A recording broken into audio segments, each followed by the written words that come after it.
Կառավարության ներկայացուցիչներն այս անգամ էլ լավատեսական կանխատեսումներով ներկայացնում են սպասվող տնտեսական աճի, տնտեսության մրցունակության եւ հավասար մրցակցային պայմաններ ապահովելու մասին իրենց դիտարկումները։ 2013-ի բյուջեն նույնպես ըստ իշխանության ներկայացուցիչների հավակնում է լինել նոր ձեռքբերումների ու առաջընթացների երաշխիք։ Ինչպես նաեւ հաշվի առնելով ընթացիկ տարում արձանագրված տնտեսական զարգացումներն ու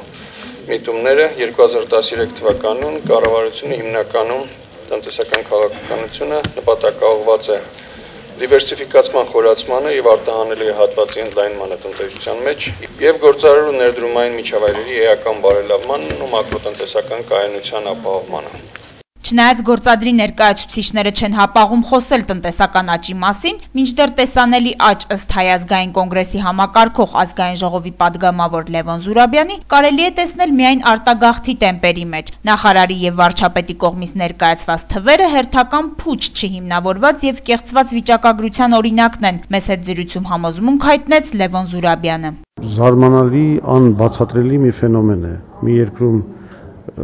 ըստ իրենց տվյալների 6-7%-ի հնայի աճ կա, բայց ժողովուրդը թողում փախչում է։ Նման բան որևէ երկրում հնարավոր է։ Ես չեմ տեսել։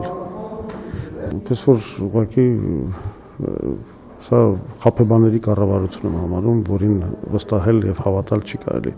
2013-ի բյուջեում ռիսկային հատվածն այնքան մեծ է, որ ըստ Բարգավաճ Հայաստան կուսակցության խորհրդարանական խմբակցության քարտուղար Նաիրա Զոհրաբյանի հնարավոր է չլուծի անգամ այն խնդիրները, որոնք ամրագրված են որպես առաջնահերթություններ։ Ես լավատես չեմ, որ այն ցուցանիշները, որոնք անգամ ֆիքսված են, հնարավոր է լինել կատարելու, այո, նաև հենց գյուղատնտեսության ոլորտում, որտեղ ինձ համար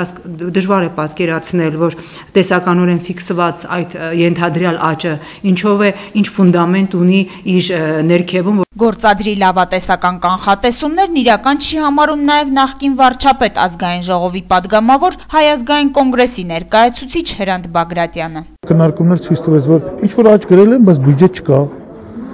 Բյուջեն այն մասին է, թե ինչպես ենք մենք մյուս տարի 4% վատ ապրելու։ Սա է բյուջեն։